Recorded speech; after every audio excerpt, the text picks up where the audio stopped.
Oh, sorry, what, are we live now, yeah?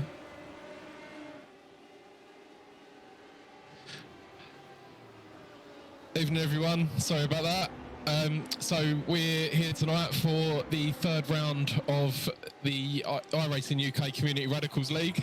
Welcome aboard. I'm here with Sean Swash, getting ready for a night of action with the Radicals at an absolutely mad circuit. So yeah, how you feeling, Sean? You good? Yeah, I'm a bit better now we started the stream. Before that, I was a bit worried because we've been talking for 10 minutes and no one was listening. But we're all right now. So, yes, round 3 of the Radicals League. So, first round we visited Summit Point, which was the first time out for a lot of the guys in this car. So, it's baptism of fire around that place. Short, narrow, but very, very fast. And then we headed up to Okayama last week, where we had a second winner in 2 races as well. So what I'm going to do is I'm just going to bring up the championship standings as it stands right now, and we'll be able to see exactly how it's sitting before we head into Laguna. Yep, so we've got Dan Saddington and Cole Cranswick are now both joint leaders, both with 62 points after the opening 2 rounds.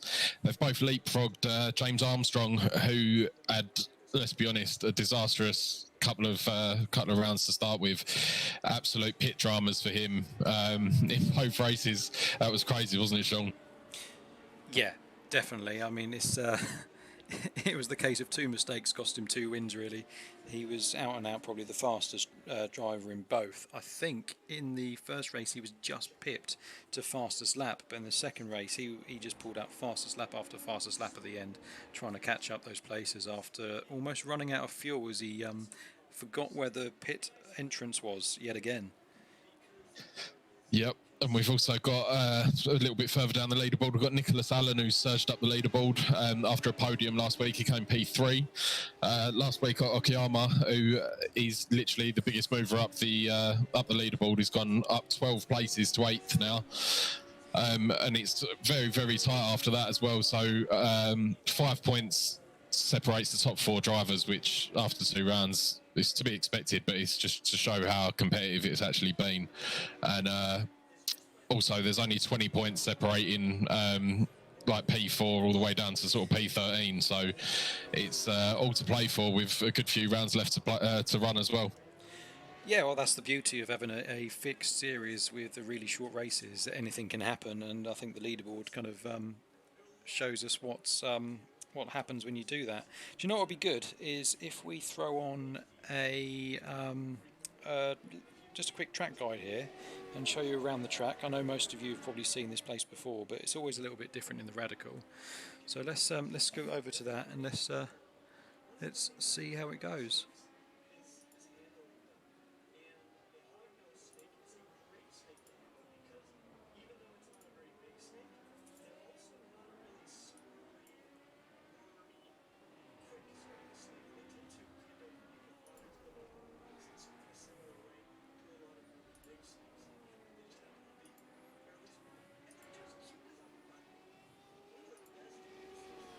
Of Laguna Seca.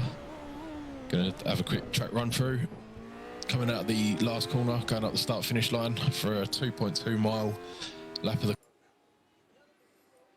You're on mute now. Down the other side, braking hard down into second gear for the double apex Andretti hairpin. On the power as quickly as we can. Up into 4th. Back down into 3rd for turn 3.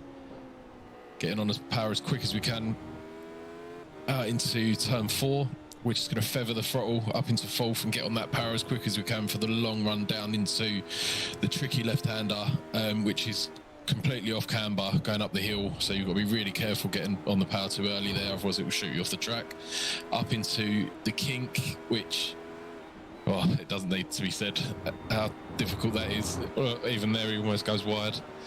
And then up the hill towards the corkscrew, braking down into 1st gear, all the way down, out through the other side,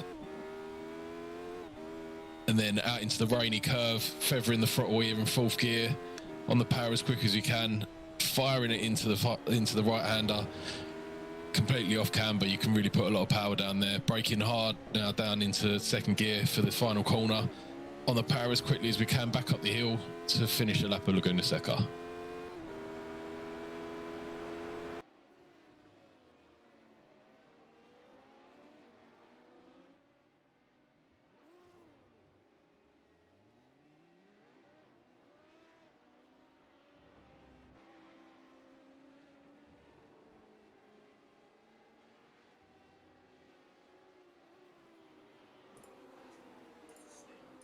Right, and there we go. Back to the practice session. There's a couple of minutes left now.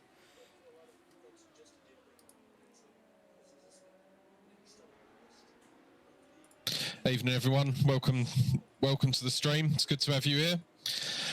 Make sure you say hello in the chat. Yeah, so if we just have a look at this practice session now, we've got the usual suspects up top. We've got Michael Hornby up the top with a 1:18.167, closely followed by James Armstrong, Nick Allen, and Charlie Beebe, all within half a second of him. Yeah, it's looking like a really competitive race, isn't it? Even the midfield as well. There's not much to throw over most of the field, to be honest with you. No, it'd be interesting to see how this qualifying session goes that we're just about to hit. I think it's going to be pretty crucial because as fast as this track is, it is quite tough to overtake.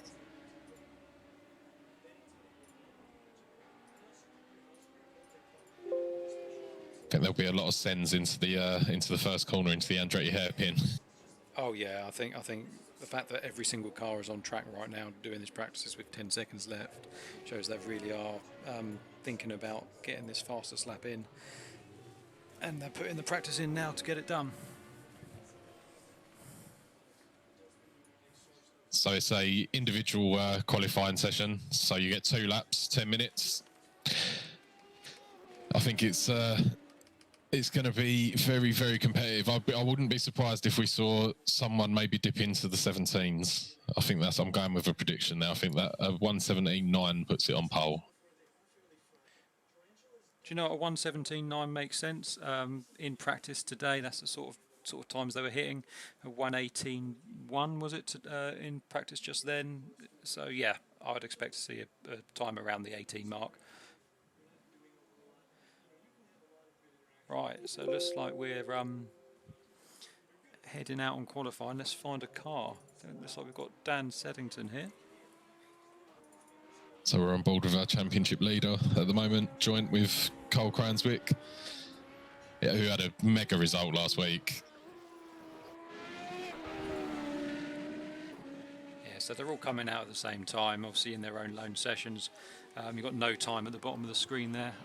As these guys start getting through the sectors, we'll see them hitting probably green and purple times first lap, and then you'll see a couple of greys come in as they're not quite meeting those first lap times. Let's take a look at the weather here. I'll just throw it on screen so we can all see it. Oh, as there's a spin there from Dan Saddington. Everyone always gets caught out by the cold tyres, don't they? Oh yeah, the first couple of laps here is going to be crucial. It's a tricky track, especially with the corkscrew at the top as well. There's going to definitely be a couple of incidents, I think. So, believe it or not, the track temperature is actually 96 degrees Fahrenheit, which is what, about 34, I think. Yeah, that's crazy hot. I think we've set the date on the race to March 20th. March 20th. So it's not even summer. It's not even a hot part of spring, but still the temperature is really, really hot here in under the Californian sun. Yeah, if you come and race here in the summer, it's anything up to 120 degrees, isn't it? Sort of 45, 50 degree track temperatures, which certainly make it a lot more difficult with the tyres, managing those towards the end of the race. Oh, should definitely be a bit easier today. Oh, look, Tom Carroll's hit a load of purple sectors, so I think he must be the first person across the line there. Wow, look at that livery. That is absolutely awesome. He normally goes for a pink or a purple car, but he's got I think it must be a dinosaur on front of that thing. I think we can expect to see some really creative liveries in here tonight. We've seen some crazy ones in the Discord, people homebrewing their own paint jobs, and I'm quite looking forward to seeing what selection we've got this evening. Oh, definitely. Although I don't think that one is actually one of Tom's there. Let's go back and let's take a look at Carl Cranswick, because he's on track, but he hasn't yet set a time. As the times start to come in, and there we go. Nick Allen with a 1:19.0, so a little bit slower than we thought. I think they'll be expecting to get their second lap will be quicker than the first one, just purely on the basis of getting the tyres up to temperature. But it's always nice to have a banker lap to start with, because it is so easy to get an off-track round here by pushing the limits just too far and going into the sand. Yeah, I think we'll see that come out on the qualifying times. There's going to be a huge range. It wouldn't surprise me if we see some guys as low as the 24s. I'm sorry, but I've got to give an honourable mention to King Cranswick with the outrageous livery. He's gone with the royal gold, with the mugshot on the front as well. You know what he's done there, don't you? He saw last week with James with the Queen's crash helmet, and he's just tried to one-up him. He's trying to get in his head, and he's taken the lead in the championship, and now he's trying to play mind games. Hey, why not? There's only 4 rounds left now. Sorry, 4 rounds left. Apologies. All right, let's have a look at the times. James Armstrong has just done a 1:18.3, so you're right there, Paul. We could be looking at low 18s, high 19s as we come around. Yeah, definitely. The second lap will 100% be quicker as long as they keep it on the track. So we've actually got 26 cars participating today as well, which is going to make it really, really competitive all the way through the field as well, which I'm really looking forward to. Yeah, so what we've done this week is we've introduced a couple of non-league runners, and they're going to be considered the AMs of the series. So what you can see at the top there is a list of you've got the pros and you've got the AMs. And what we're going to see throughout the race is the guys in green, the AMs, are probably going to cause a lot of problems for the guys in blue who are trying to make up these league places. It's an extra little challenge for them, but it's a good way of introducing some of the newer guys in our community into league racing before we head into the Season 2 events, which are going to be a lot bigger and a lot more complex for us to run. Yeah, definitely. So you're going to see at the moment we've got actually 2 of the AMs in the top 10 at the moment. So they will be adding the extra element in the midfield, trying to vie for those top 10 places. So let's have a look. We've got another 5 minutes left of qualifying here. Let's see who else is on track. So let's go back to James, because he's still on track. But I'm not quite sure whether he's on a lap or he's coming in. Oh no, he has just stopped. I think at the moment he's being a bit cheeky and doing some practice starts on the grid, from what I can see. Yeah, maybe he knows something we don't about laying down rubber from the pole position marker. Trying to get that track condition up. All right, here we go. Here's Jason Ashfield, who hasn't yet set a time, but is still on track.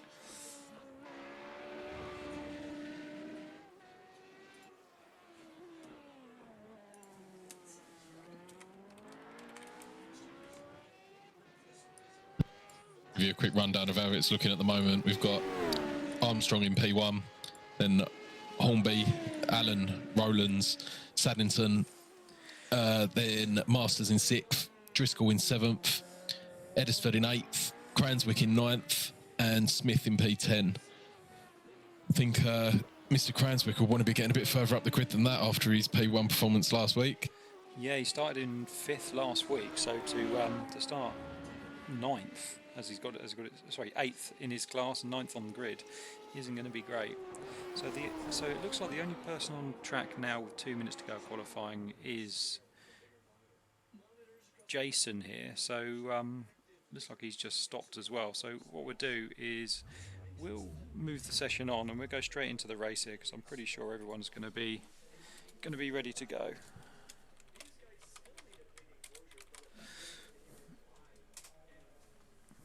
I'm just having a look at the chat, and there's a lot of people saying that they messed both their laps up. So I think we've actually got 3 people that haven't set a time.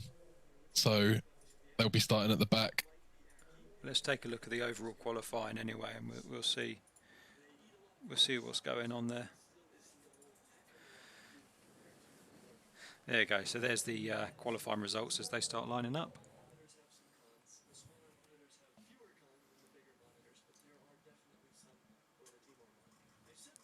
So I think James, Michael and Nick at the front, that's really going to be a battle through here. It's going to be entertaining to watch. Yeah, definitely. I think Dan Saddington in 5th will have something to say in this race as well. I think it's going to be a mega battle all the way down to the top 10. I think everyone's in with a chance of getting up there and battling for the lead. Yep. So what I'm going to do for you guys is we're going to throw the name of the leader on the top here for each class.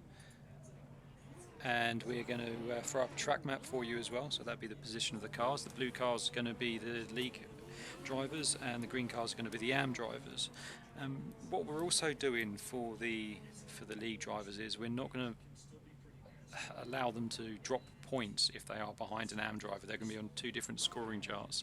So you may finish 7th in the race, but you could still be 6th in class. Yeah, it just keeps it fair, but when we're bringing in new drivers halfway through the season, so yeah, keeps everyone happy, and it's still competitive in the amateur class as well. Exactly. Yeah. I mean, you could get stuck behind an AM driver, but these aren't AMs because they're slow. They're just AMs because they didn't join the league early on. And here we go.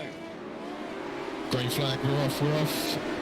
Oh, there's been a pile up at the back of the grid. I think someone didn't get away very well. There's been a few cars involved in that, but we're heading down to T1. There's 3 wide. And they all survive by the looks of it through the first part of the corner. Oh, I can see tyre smoke in the background though. Right, it looks like there's been quite a bit of chaos at the start. So let's just go back to someone I can see that did have a bit of an accident, which was Tom Carroll at the start of that race. There he is in the dinosaur car that we were mentioning earlier. I'm not sure if someone got too much wheel spin and stacked it. Oh, there we go. So he's just gone up the back of that Texaco car there. So that must really unfortunate. Yeah, and James Ashfield got caught up in there as well. So I think that's either Stuart or Sandy that's been caught out. That's really unfortunate. It looks like it just didn't get away off the line. Tom got a mega start and then just had nowhere to go. It's so crazy on the grid. Everyone diving left and right. He wouldn't have seen it till the last minute. And luckily, that's in a simulator, not in real life, because that would have been a very, very big shunt. Definitely. So as we can't come around the rest of the first lap, we did start this race with James Armstrong all the way up in first and running away with it. But as you can see, the leader is now Michael Hornby. So we're going to go back in a minute and try and find that replay to see what happens to James. But Paul, if you want to talk us through what's going on right now, I'm going to move us to Morgan Driscoll, the AM guy, who's currently sitting in 4th. Yep, so we've got Michael Hornby out in the lead. He has got a 1 second gap in front of Nicholas Allen, who's chasing him down. And then we've got Stephen Masters just behind that in P3. Then we've got Morgan Driscoll in P4. Carl Cranswick's had a great start. He's gained 4 positions and he's up to P5. And then you've got Chris Rowlands behind that. And then Ash Wheeler's gained 5 spaces from the start as well. Charlie Bebb's had a brilliant start as well. He's gone from P16 up to P8. And we said there was going to be chaos today. We've got 7 cars that have been in the pits already after lap 2. So let's just go back to see what happened to James Armstrong there. So here he is, all on his own. Oh, it's the kink. Oh, he's taken too much of the sausage curb on the inside, and it's just spat him out the other side. So dangerous, that corner, because you've got to commit so early to it. once you know you've cut it too early, it's really hard to do anything about it, because you'll either cut it too much, hit the sausage curb, or go to the outside and hit the tyre wall, So or sometimes. Oh, definitely. And what we were saying about James in the GT3 League on Sunday is going to echo again here. He's made a mistake, and he's just going to force his way through the track now and push. Oh, as he's pushed someone off the track without touching them there, as David Lewison goes off on the side. But he'll be pushing through now, James, all the way through, and he'll probably still be a top 5 guy as long as it all goes well. It's definitely going to be interesting to see the fight back. I think he's up to P12 now, and he's on the tail of Damien Guy now. And there's a big gaggle of cars in front, so he'll fancy his chances of sending it all the way back up to the top 10 as quick as he can. I think so. Yeah, let's head up the track a little bit to Ben Brody, who's just gone through the kink, and he did have a car right behind him, but it looks like they dropped off as we watch them go through the corkscrew. I think it was actually Charlie Bebb's actually taken him through the kink. And now there's a slow car on the inside being lapped. I think that was Trevor there. It's all very, very chaotic in this race so far.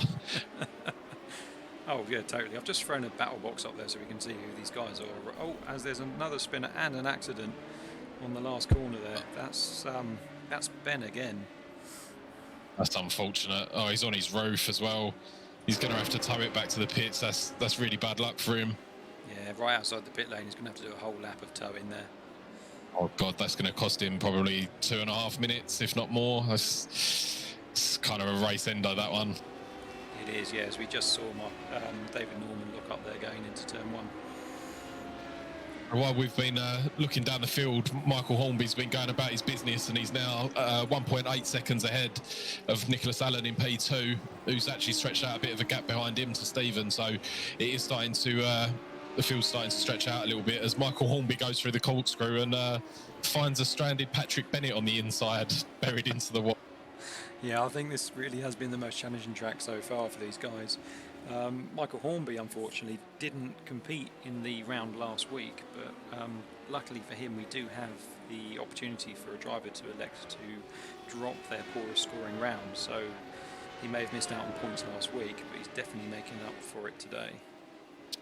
Yeah, definitely. Looks like James is on the move again. Let's go and see what's going on there. Yeah, so it looks like he's made his way up to P9 at this point, and he's on the tail of Charlie Bebb. He's in the slipstream going down the start-finish line. Is he going to send it into T1? I think he will. There we go. He's got that place, I think. Well, he's still there on the outside. He's trying to hold on. Yeah, Bebb in that Penske car's pushed him out again, look. Managed to hold on, and now he's got the inside line for the following corner. James is all over the back of that car. And they've got Ash Wheeler in front of him as well, who's really going to get in their way because he's a bit slower than these two. And 3 wide into the left-hander, going up the hill. They've both managed to survive. This is great racing. James nicks to the inside and then against it, going through the kink. Yeah, I think Charlie really wants to keep him behind. They were quite close a couple of times in the last race as well. There's inches between them as they go into the corkscrew. And Charlie's lost it. Didn't look like there was any contact there to me. I think he's just under pressure there from James, and he's lost the back end going through the corkscrew. It's so easily done. The way the weight transfer happens as you go over the brow of the hill, it's so tough, isn't it, Sean? Oh yeah, particularly when you've got someone challenge you like that. James was all over the back of him, and he probably had his eyes in the mirrors more than his braking zone. Yeah, definitely. So right. James has got a bit of clear now. He needs to try and chase his way up the field. We'll go back and have a look at the leader, who's just cruising away into the distance now.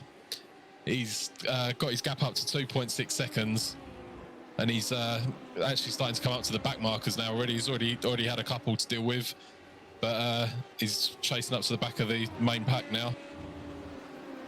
Yeah, he's got Rob Rawlings coming up next, who's a couple of corners in front of him just after the corkscrew. But it looks like there's been a couple of incidents just now. Unfortunately, it's the guys that have already been off the track a couple of times. We've had Sandy have an accident and David have another accident, and so has Ash. But what I want to do, I want to go back to to Charlie B, because he's got 2 cars right behind him who are battling for position. And he's so we're heading up towards the corkscrew now. I think him, Chris Edisford and Ash Wheeler are all battling away, and they've got Damien Gee just behind them as well. Yeah, and it looks like David Lurson's come off track again into the penultimate corner as well, so hopefully he's not going to be in the way there as they come through. Right, it looks like Morgan Driscoll is half a second behind Stephen Masters, so we'll head over to that in a minute after we've seen Charlie Beep and see if he can take Chris Edisford coming into turn 1. Chris goes to the outside. He changes his mind and takes the outside line with him. Just going to slot in behind, wait for another opportunity. It's good defensive work there from Edisford. And another fastest lap from James Armstrong as well. He's got that clear air and he's really making the use of it now. He's up to 6th in class, 7th overall, and he's 4 seconds behind Carl. But I don't think Carl's going to make it easy for him. He's a bit between his teeth, hasn't he? He's absolutely hammering the life out of that little radical. Yeah, you can see the damage on the wing there where he took the barrier coming off over that sausage curb. And he's gone. He's lost it in the corkscrew. He's pushing so hard that he's making mistakes. He must be so frustrated after the first 2 weeks, and he's having a bit of a disaster here as well. But his outright pace just brings him back into the race every time. Yeah, it'd be good to see him in a race where nothing goes wrong for him. All right, let's head on to Morgan Driscoll because he's still right behind Stephen Masters. Yeah, so we've got Morgan's our highest placed AM driver at the moment, and he's doing really well. He's up in P4, started in 7th place. As they both take a lot of gravel as they cut of sand really at this place as they go around turn 3. Yeah, it's so difficult around here. It's almost you've got grip and then all of a sudden you haven't, just where you've taken the mick a little bit too much out the outside of the corner, but you have to do it to be quick. It's tough. Oh yeah, totally. You've got to keep it on the track all the time.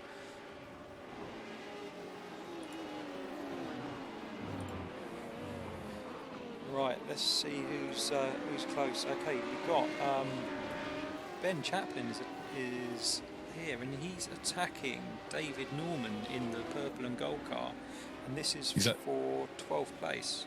He's got that move done. I think David just went a little bit too wide going out of turn 3, and now he's trying to hold on. He's taking a defensive line, and I think he's made that stick. As long as he gets a decent enough exit out of here up into the kink, which I think he has. One thing that I should probably raise at this point is there is an incident limit on this track of 17x for a drive-through. I'm looking at the track map here, and you'll see the guys with red circles around their numbers. If they've got a red circle around their number, that means they've recently gone off the track, and there's a lot of that happening at the moment.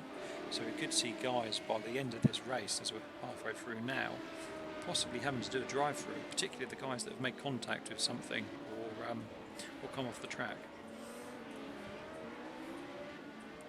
Yeah, we definitely don't want to have to be serving penalties. That can be so costly. I think a full trip through the pits is going to cost you at least 30-40 seconds, which is a nightmare really. It's nearly 3/4 of a lap.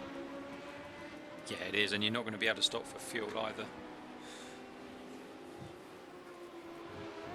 So just looking up the field now, we've got Chris Rowlands has really tucked into the rear wing of Morgan Driscoll. Oh, he's actually dived off into the pits. I think he's taken his stop early.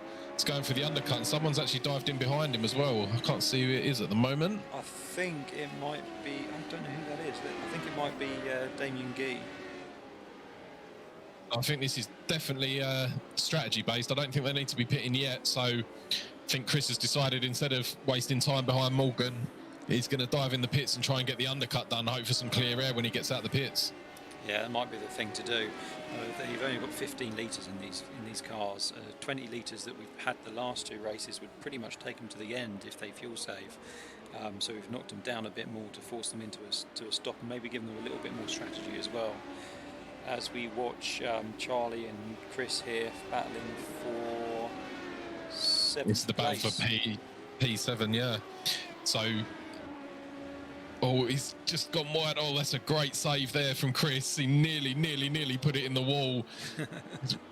mega save. Going up to the kink now. He's managed to stretch it out just a touch.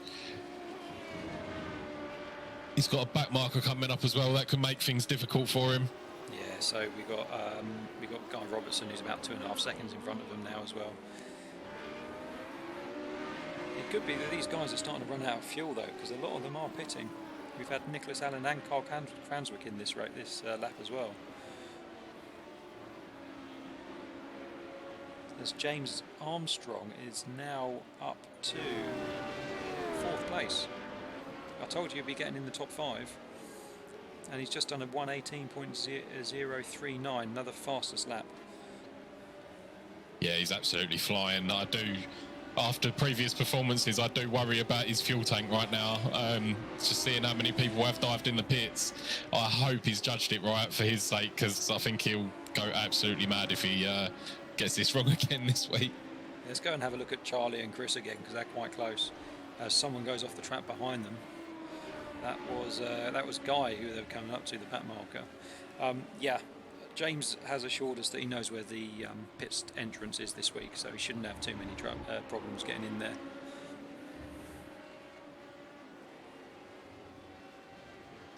So we've got the Marlborough themed car absolutely flying behind Chris Edisford, going up towards the corkscrew, trying to get the braking absolutely spot on.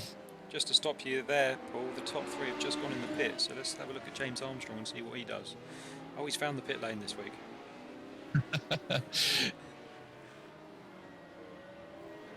As he goes in, let's see what's going on as Chris has also gone interested in the pits.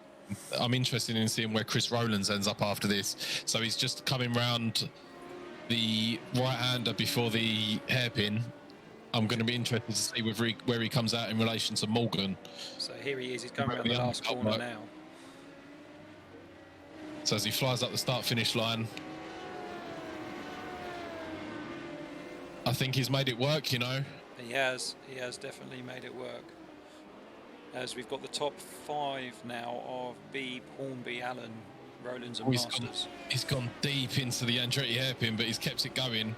And yeah, he's made it work in a big way, actually. He's overtaken Stephen Masters as well, so he's actually gained 2 positions there in the pit window by pitting early.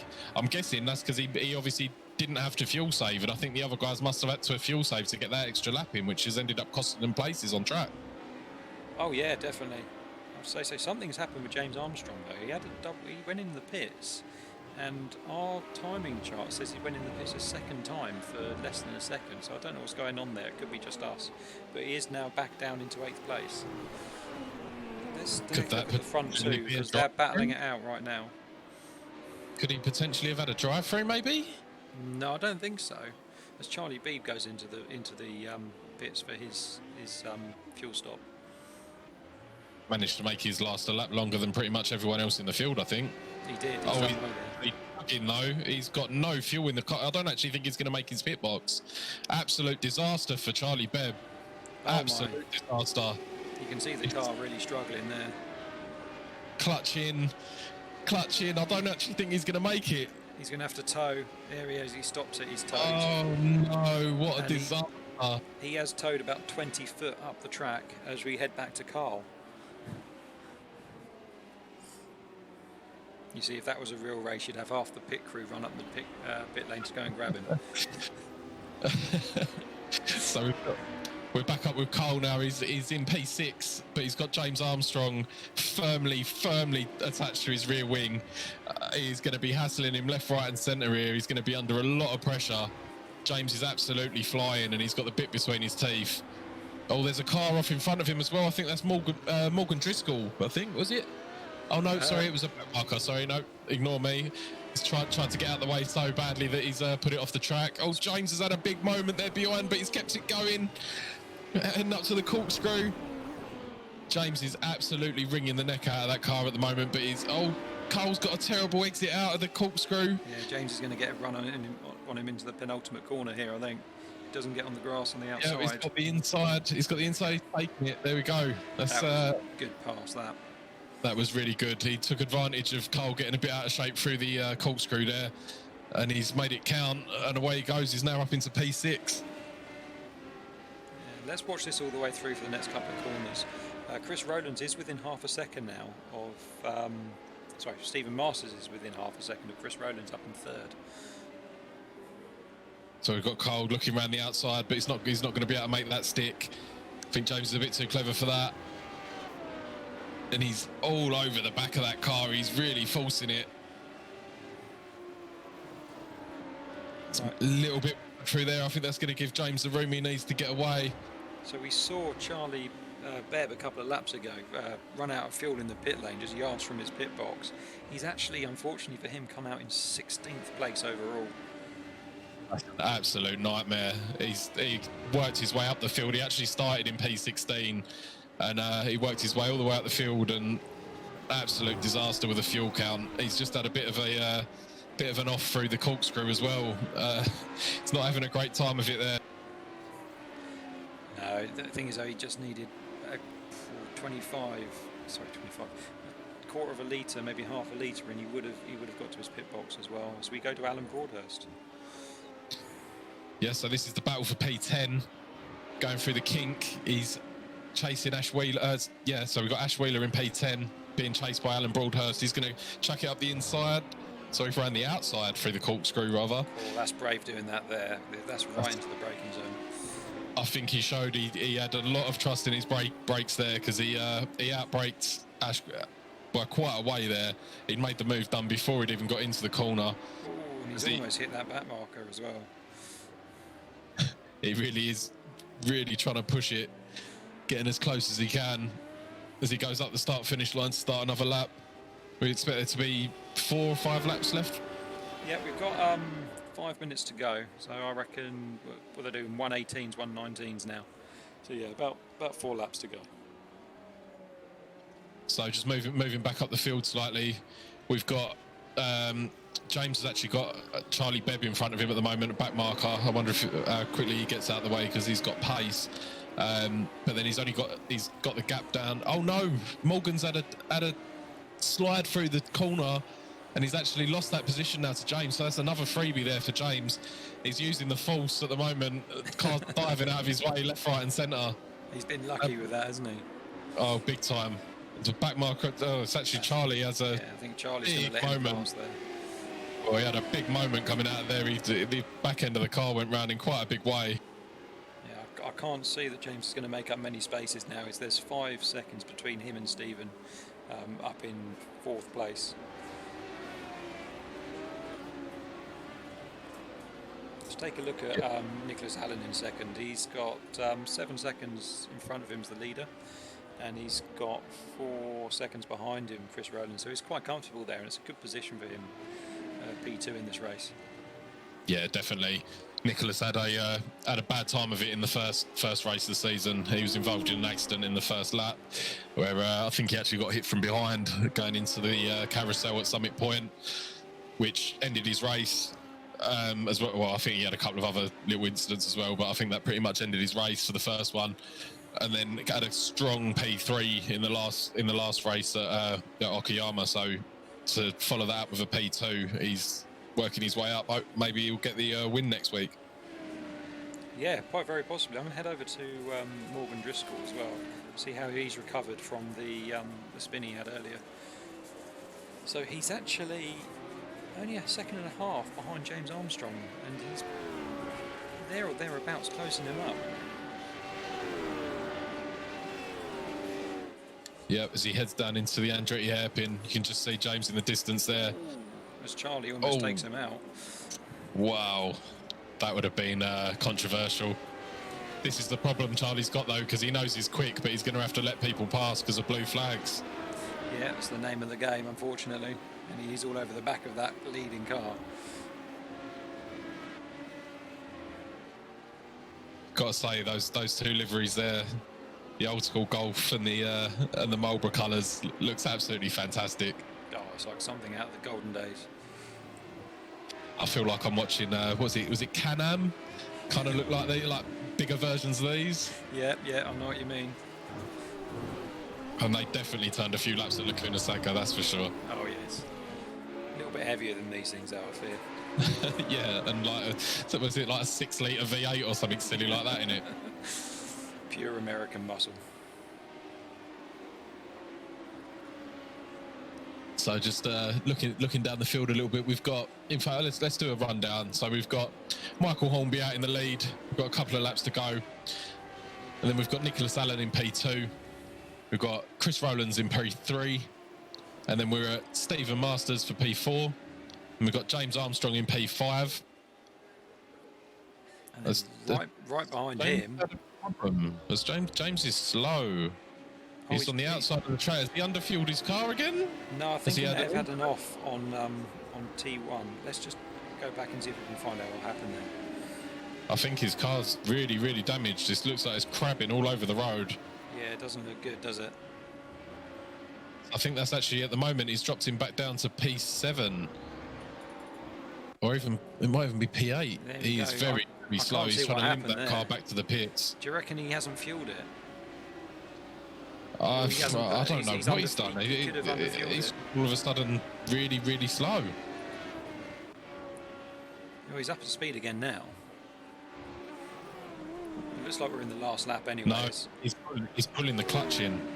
He's out of fuel, isn't he? He's out of fuel, yeah, he's underfueled the car. He needs to sack his crew chief, seriously. That's three weeks in a row he's had fuel dramas. That is absolutely unbelievable. Yeah, for someone of his ability who's raced all sorts of high quality races, it's a shame to see. So we've got 15 seconds left, and we're just watching the last couple of corners now from Michael Hornby, who's got a 9-second gap. He's going to be more than happy with this, I think. Yeah, he's just taken the lead and cruised to victory in that Casio car. Absolutely stellar performance from Michael, to be fair. I think he had a bit of a point to prove after missing last week. Wanted to get himself back up the championship standings, and that's going to put him in very good stead.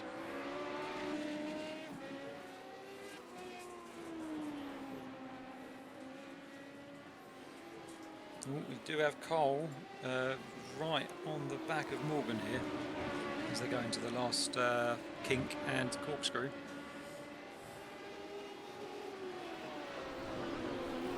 So this is the battle for P5. Can Cole make it count in the last couple of corners? They've got Charlie Bebb in front as well, who's making life difficult for Morgan. He must have passed him somewhere as well, so the back marker was trying to unlap himself, and he did obviously get it done in the end. Yeah, he might have caused him to be backed up into Cole. He's going to go for it in the last corner. He's closed the door in his face. He's done really well there to get that stopped. He's going to try and get the run up to the line, but I don't think he's got enough. There we go. Driscoll finishes in P5, Cole in P6. Now, is James going to be able to limp this home? He's just lost another space to He's Chris dropped Edis. 2 more places. Damien's just gone past. Alan Broadhurst just gone. He's struggling to get to the final corner. I don't think he's going to get that up the hill, you know. I think he's really going to struggle to get that up the hill. He's run out of fuel completely. He may have to get out and push that. What an absolute disaster. Oh, he's still revving it. He's still. You can see I think it. he's just going to make it over the line there. There he goes. Pulls straight into the pit lane, puts it into the wall in frustration, gets out, slams his helmet on the floor, screams into the crowd. Yeah, it's always worse when it's your own mistakes that have caused that. Let's have a look at what happened in that race then. We've got the pro standings. So let's go to the AM standings first.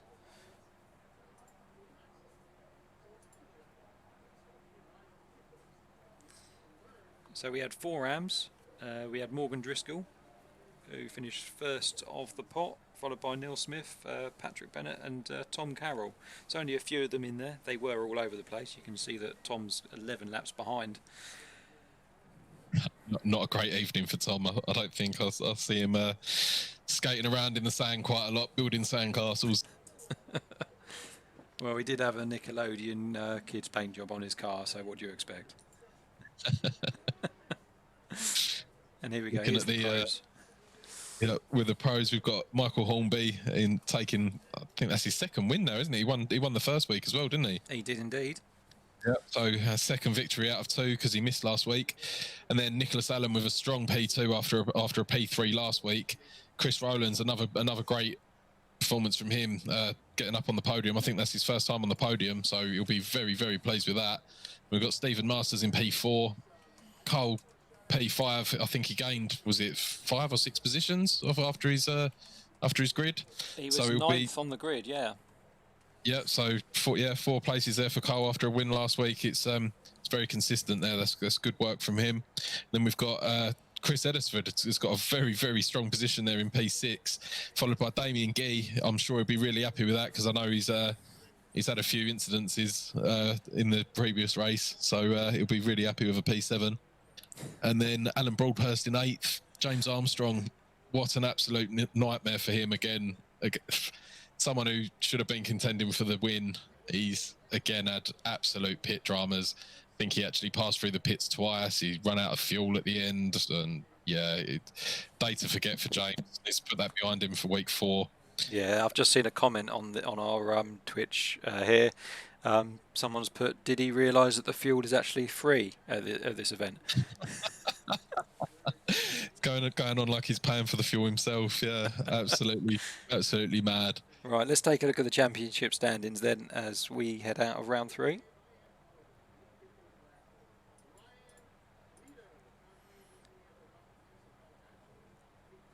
So there we go. Carl is still top, but joint top with Stephen Masters. 4 points behind them, we've got Michael Hornby, who has already taken his bye week as well. Yep. And the biggest loser out of that at the moment looks like it's Dan Saddington there. He was up in joint first. Hasn't had the greatest result today, and he's dropped 4 places down the leaderboard, or 5 places really. He was joint top. So yeah, we've had a big move up the leaderboard from Chris Edisford. He's up into P11 now. That's 7 spots up, and it's all to play for. It's really competitive. We've got, well, you can throw sort of 20 points between about 8 cars on that standings there. So yeah, everything to play for next week. Yeah, and next week we've got a completely different circuit again. So they're at the Charlotte Motor Speedway next week. Oh, we've got some Roval action. Turn it off. We've got some Roval action next week. That's going to be interesting after the amount of practice everyone's been doing for Daytona. So everyone's getting used to turning left quite a lot. Yes. But that's it from us for this evening, I think, isn't it? Isn't it, Sean? Yeah, I think we struggled through that one today. There's far too much time doing Daytona over the last couple of weeks. Probably come and beaten us today. But before we go, just have a look at what we've got coming up. Tomorrow we've got the first round of the MX5s. Fantastic. Looking forward to that. Starts at 8 p.m. I know you were going to compete in that, Paul, but you decided to give it a miss and do some commentary on the event instead. Yeah, for sure. And then on Saturday we've got the big one. It's the Daytona 24, where we've got most of our streamers probably streaming the race throughout the 24-hour period, or at least when they're driving. And once we've all gone through that for 24 hours, and most of the drivers that drive in the 24 are also going to be doing the 9 p.m. GT3 final round from Spa, which is an hour-long event on Sunday night. And they're going to be racing from 10 to 11, finishing track time at midnight in the dark. So that's going to be one to watch to see who wins that championship. Yeah, it's definitely going to be a mega case of endurance. Me, for example, I'm doing it as a team of 4. I'm doing the Daytona, be up all night, and then it'll be Spa afterwards. I don't know, I'm not the only one that's doing that either, so it's going to be interesting. But just to make a point, we are doing Daytona in partnership with Mind, the charity. Will be links everywhere. We're going to have dedicated streams and overlays and all that kind of business. We're trying to raise as much money as possible for them, as they're doing such an important job through all these times in this pandemic and everything that's going on. So, yeah, your support would be really appreciated. And we'll see you soon. Thank you very much. Yeah, thank you guys. Have a good evening.